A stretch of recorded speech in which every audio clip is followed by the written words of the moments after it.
கையில கொடுக்கிற காசுக்காகவும் பொய் வாக்கு சொல்றவன் நான் இல்ல. அந்த ஜக்கம்மா தாயி சொல்றத சொல்லிட்டு போற கோடாங்கி.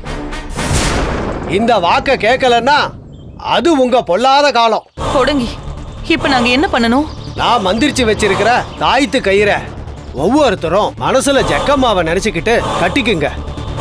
ஆபத்து அண்டாது. அந்த சைத்தான் திசை மாறி ஓடிடும். கட்ட போற கயிறு ஒண்ணும் சாதாரண கயிறு இல்ல.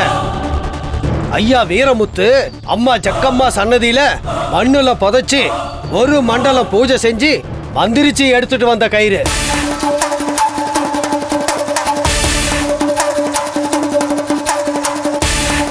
இந்த கயிறை பார்த்தா அந்த சுடுகாட்டு சாத்தான் தலதெறிக்க ஓடிரும். இந்த கயிறு உங்களை காத்து கருப்பு கிட்ட இருந்து காத்து நிற்கும். இந்த கோடாங்கி